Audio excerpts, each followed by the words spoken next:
Hello everybody and welcome to the channel. It's Paulie, Esther here, and Dead by Daylight announced that they're having another Q&A session and they want you to submit your questions that you want answered, and they're taking submissions here on their Twitter account.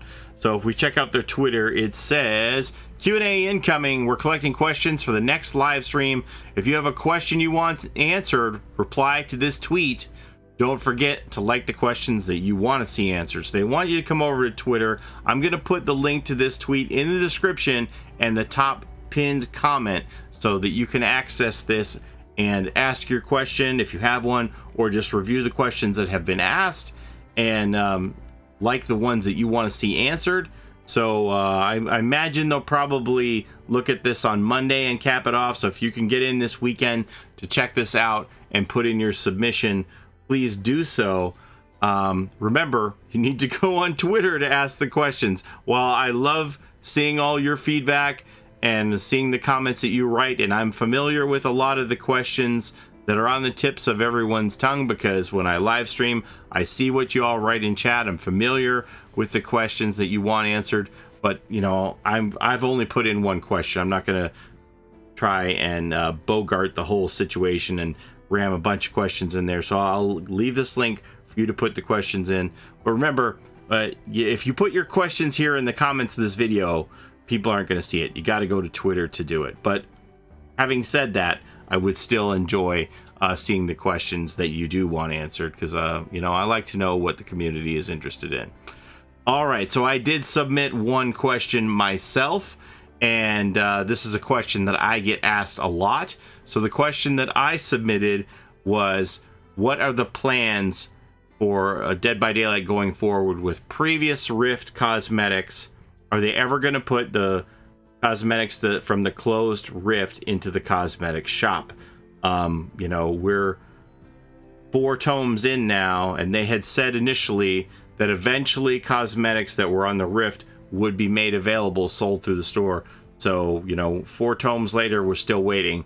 So I'd like some clarification on that, if they have changed their mind, what their plans are going forward with all those Rift cosmetics, because I get asked that question a lot from people who want to buy cosmetics from Rifts that are no longer available. So, also on that note, talking about Rifts, they gave us some stats. As I said, we're 4 tomes in. We've done a whole year of the archives here. So they gave us some stats about the archives that I thought were pretty interesting.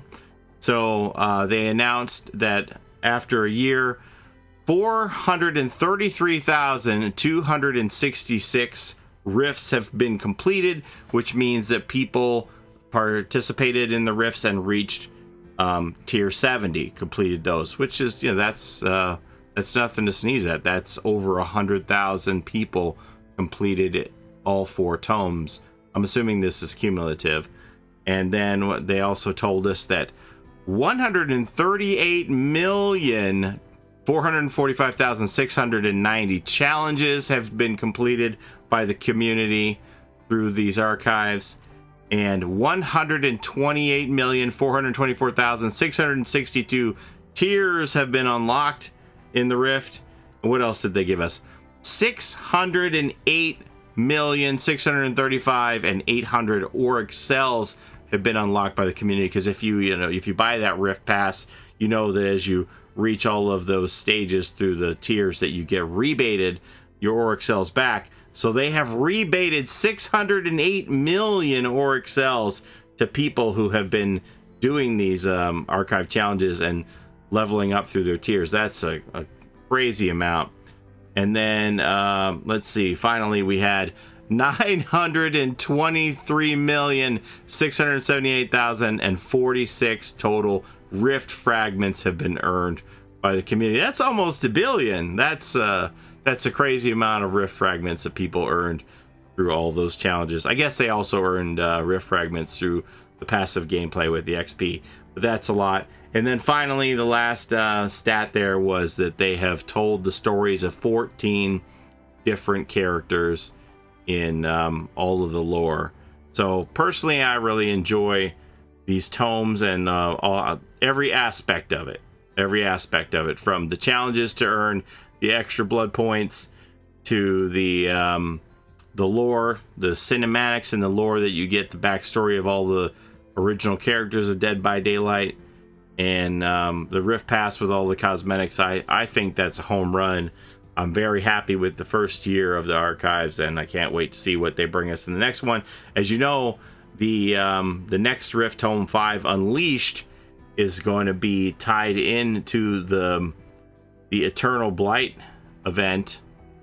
So there's going to be some challenges that are going to, you select those Visceral Canker challenges in the Tome 5, they're going to spawn the plants that need to be harvested in the match. I think that's an interesting idea.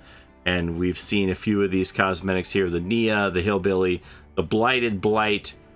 This Observer's face reveal has got me thinking. And then we also saw Adam and the Clown, and what I'm affectionately calling Dr. Robotnik, Blight David here, all coming next week. That's going to be exciting. Anyway, the focus of this is this Q&A. So please make sure that you put your questions in, submit to them there on Twitter, so that we can get that information. And that's all I have for you today. Thank you so much for watching. Don't forget to like, comment, and subscribe. Tell me what question that you are going to submit there on Twitter. And please remember to be polite. Like, they're not going to answer your question if you're not polite. So I know some people have some frustrations about some things, but you can phrase it in a certain way that you'll actually get answered and not ignored, right? So let's be smart, all right? Take care of each other in and out of the fog. We'll see you next time. Bye-bye.